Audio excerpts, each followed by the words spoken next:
साथियों नमस्कार।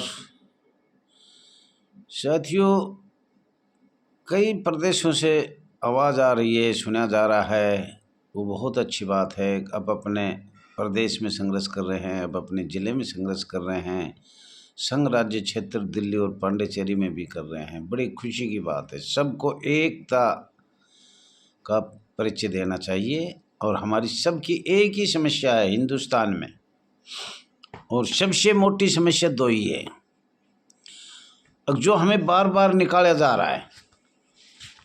जैसे 3 साल, 2 साल, 4 साल, 5 साल सर्विस कर निकाल दिया और नोटिफिकेशन 60 साल का है। तो सबसे अहम समस्या तो यही है कि नोटिफिकेशन बनाने के बाद अनुशासनहीनता, भ्रष्टाचारी, पैसे दो बहाल हो, पैसे दो बहाल हो। दूसरी समस्या हमारे श्रम सेवक की है, रोटेशन इनरोलमेंट की है। साथियों, आपका अपना चैनल RS दया एक्स होमगार्ड में स्वागत है। संघ राज्य क्षेत्र में माननीय विधायक, माननीय मंत्रियों को, माननीय मुख्यमंत्रियों को, महामहिम राज्यपाल महोदय जी को अपनी अपनी शिकायत, होमगार्ड, नगर सैनिक की समस्याएं जरूर लिख के दें, लिखित में दें। कोई भी 850 जिले हैं या 800 के करीब है, मुझे लग रहे हैं। 800 जिले में हर विधायक के पास, हर मंत्रियों के पास, प्रत्येक मुख्यमंत्रियों के पास और एवं महामहिम राज्यपाल महोदय जी के पास हमारी समस्याएं जरूर लिख के दें। और साथियों, भारत सरकार का आदेश है EPF फंड, ये कई प्रदेशों में लागू होकर कभी आज तक भी नहीं हुआ है, तो इस पर आप जोर दिया जाए। ऐसा रोटेशन है, रोटेशन अनेक प्रदेशों में, संघ राज्य क्षेत्र में जैसे दिल्ली और जी पांडिचेरी रोटेशन नहीं है, तो वो भी हमें लिख के देना चाहिए। मातृत्व की छुट्टी, पितृत्व की छुट्टी, महीने की 1 तारीख को वेतन मिलना चाहिए। वर्दी के नगद पेमेंट, सिलाई के अलग पैसे मिलने चाहिए। शहीद होने पर पुलिस बराबर के समान जो पुलिस को मिलता है उसके समान परिवारों को आर्थिक सहायता एवं एक परिवार को पेंशन का भी विचार किया जाए और परिवार को परमानेंट कोई नौकरी दिया जाए सिविल की। प्राधिकारी ये आदेश कर सकते हैं। भारत सरकार आदेश द्वारा जिसको भी 3 साल होमगार्ड में हो गया,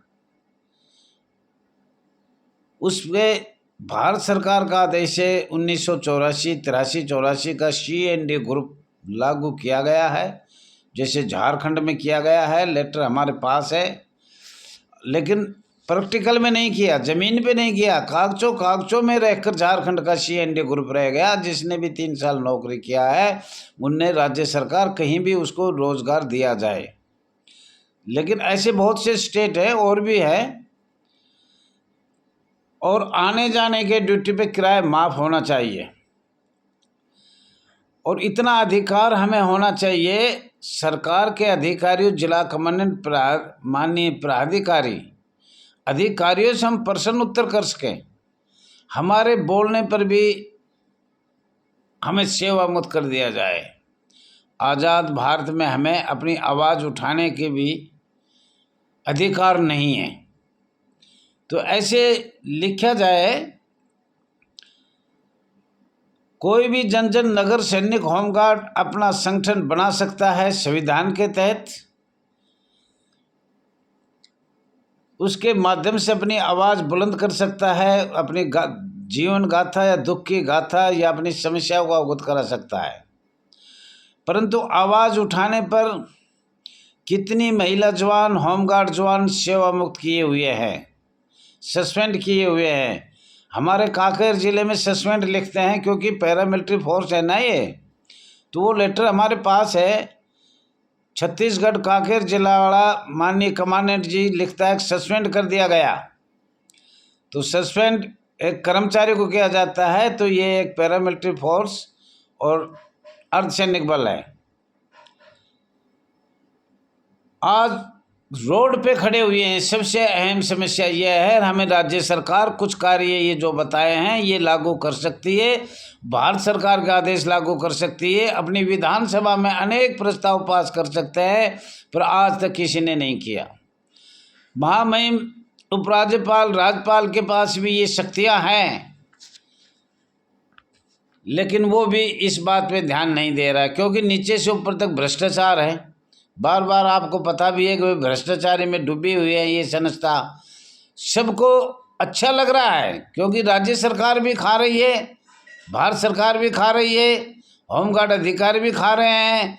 इनका चूल्हा तो हमारी संस्था से ही चल रहा है और इनके पास कुछ नहीं है। इनका वेतन देखा जाए कितने निकालते हैं महीने में। तो साथियों, और ऐसा भी हो सकता है कमान वाले भी हमसे ही खा रहे हैं, जो कमान दिया जाता है उन पे भी यही बात है। साथियों, जिस प्रदेश में रोटेशन समाप्त किया गया है, जैसे दिल्ली, पांडिचेरी, उड़ीसा, छत्तीसगढ़, मध्य प्रदेश, संघ राज्य क्षेत्र में भी किया गया है, 3 वर्ष के बाद नामांकन, किट जमा करना, री इनरोलमेंट बंद किया जाए। इसमें भी बहुत भ्रष्टाचारी। जब 3 साल तक एक जवान को लगातार ड्यूटी मिलती है और 3 साल बाद उसको सस्पेंड किया जाता है या किट जमा किया जाता है या री इनरोलमेंट किया जाता है, तो किसी किसी को तो 3-3 महीना ड्यूटी नहीं मिलती। पैसे दो ड्यूटी लो, पैसे दो ड्यूटी लो। तो सबसे बड़ी अहम समस्या यह है रोटेशन और इनरोलमेंट की। रोटेशन का हमने बताया था, आज आमद है कल नहीं है। यूपी में सबसे बुरा हाल है, और तो कहीं 2 महीने 3 महीने 6 महीने रुक जाता है। यूपी में तो प्रत्येक 1 तारीख को जाना पड़ता है रोटेशन में, और रोटेशन ही हमारे लिए एक बॉम्बे एक्ट है, रोटेशन इनरोलमेंट। समस्त माननीय सांसदों को, समस्त मंत्रियों को, माननीय गृह मंत्री को, भारत सरकार को, माननीय प्रधानमंत्री को, महामहिम राष्ट्रपति जी को के पास जरूर से जरूर लिखा जाए। एक पत्र तो महीने में चला ही जाना चाहिए या 15 दिन में चला जाना चाहिए। कोई सुने या ना सुने, हम सुनाएंगे जरूर। और लिखा जाए, अंग्रेजों के काले कानून जो भी संविधान के अनुच्छेदों में दर्शाया गया है एवं सोमशेक शब्द पब्लिश्ड पब्लिक सर्वेंट रीपब्लिश्ड, इस संस्था होमगार्ड नगर सेना संस्था से ये समाप्त किया जाए। ये जो शब्द है, जो एक संस्था पैरामिलिट्री फोर्स है और जो अर्धसैनिक बल है, और वो जानबूझ के कमज़ोर किया, किसने किया? माननीय संसद द्वारा किया गया। तो इस पे माननीय लोकसभा में इस प्रश्न को रखा जाए और आप लोग ज़्यादा से ज़्यादा पत्र डालें। जरूर राज्य सरकार या भारत सरकार सुनेगी, और माननीय IPS अफसर तो सुनेंगे नहीं, क्यों? उनको तो अच्छा लग रहा है, नीचे से ऊपर तक RK-पुरम तक जा रहा है। और आपको पता है, अगर हमारे ऊपर IPS अफसर ज़्यादा हैं जो हमारी सुनते नहीं, तो हमारे दूसरे महकमे से इंक्वायरी होनी चाहिए, CBI जांच होनी चाहिए। बहुत से लोग 5, 10, 15 साल SSO मालिक हो गए, हम नहीं लेंगे। ये SSO जो हर जिला में बैठा है या राज्य सरकार में बैठा है या ऑफिस में बैठा है, हमारे राज्य के मुख्यालय में बैठा है, सब जगह जाएगा और ये बताएगा ऐसे करो, ऐसे करो, ऐसे करो। सबसे महान दुखदायक बात SSO की होती है, ये पढ़ाते रहते हैं DG होमगार्ड को, पुलिस अधिकारियों को, और ये RK-पुरम तक जाते हैं, वहाँ तक ये बात बताते हैं कि भाई इनको ऐसे किया जाए, ऐसे किया जाए। तो SSO खतरनाक है। हमने बहुत सी जगह फ़ोन किया, SSO फ़ोन नहीं उठाएगा। महिला जवान और जवानों को कह देता है ले आओ पैसे, ले आओ पैसे, जिनकी कोई गलती नहीं है। आवाज़ उठा लिया तो कोई बुरी बात नहीं करी, अपना संगठन की बात करी तो नहीं करी। संविधान में है, अरे कच्ची फोर्स पक्के कानून, ये पहली बार भारतवर्ष में देखा है। कच्ची फोर्स पक्के कानून। फोर्स है, तुम संशयक हो, अगर कुछ बोल दिया तो तुम परमानेंट हो, तुम अर्धसैनिक बल हो। ऐसे कहकर कच्ची फौज पक्के कानून बने हुए हैं। साथियों, जब तक इस संस्था पर सिविल डिफेंस नागरिक सुरक्षा अधिनियम सीटीआई टर्निंग सेंटर समाप्त सरकार नहीं करेगी या इसने होमगार्ड संस्था नगर सैनिक से अलग नहीं करेगी, जब तक आज़ाद भारत में हमें 6 लाख परिवारों को गुलामी रहा जाएगा। ये बार बार हमने माननीय गृह मंत्री अमित शाह जी से, माननीय प्रधानमंत्री से ये रिक्वेस्ट किया, हाथ जोड़ा और अपील किया, निवेदन किया।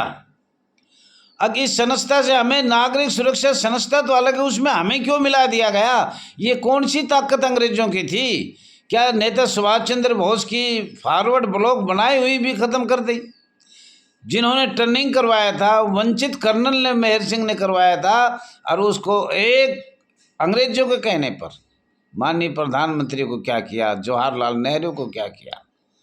तो मुझे लग रहा है अब ये सिविल डिफेंस महकमा नागरिक सुरक्षा अधिनियम हमारे लिए खतरे की घंटी है।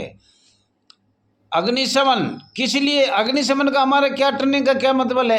और ये क्यों लगाया? हमारे पर तो ज़बरदस्ती थोपा गया है। भारत सरकार ने ये दावा कर सकता हूँ, 100 रुपये का स्टाम्प के लिख के दूंगा, हमें ज़बरदस्ती भारत सरकार ने 1962 में ये थोपा गया है। अग्निशमन, आपदा प्रबंधक, नागरिक सुरक्षा, सिविल डिफेंस, इससे होमगार्ड का क्या लेना देना है? कोई लेना देना नहीं है। ये तो भ्रष्टाचार का कारण है। करोड़ों अरबों रुपए की ऐड खा रहे हैं इनके बहाने ये अधिकारी। आपको बार बार बताया है, इस संस्था में जोड़ने से करोड़ों अरबों की खाए जा रहे हैं, खा रहे हैं। इसकी सीबीआई जांच तो करके देखो कितना खाया गया है।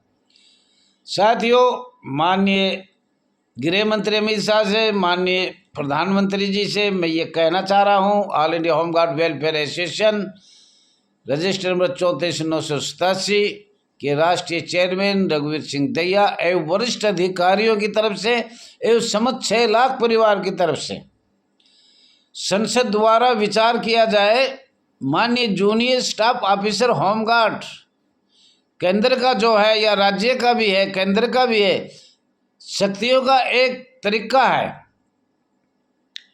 उस पर विचार किया जाए। वो तरीका ये है कि हम ज़बरदस्ती गुलाम बनाए गए हैं, ज़बरदस्ती। साथियों, ज़्यादा से ज़्यादा सब्सक्राइब करो, लाइक करो, शेयर करो, कमेंट करो। साथियों, ये सिर्फ हमने एक यादगारी के लिए चैनल बनाया है, ये कमाने खाने के लिए नहीं। हमने पैसों की जरूरत नहीं, पैसों की लात मारी है दहिया जी ने हमेशा। हमें कोई पैसा, हमारा अकाउंट चेक करो, हमारी बात चेक करो, हमारा रिकॉर्ड चेक करो, लेकिन हम चाहते हैं कि हमारा रिकॉर्ड बना रहे, जो हम बोल रहे और जो हमारी समस्या हो उनका। थैंक यू साथियों, मुझे उम्मीद है ज़्यादा से ज़्यादा सब्सक्राइब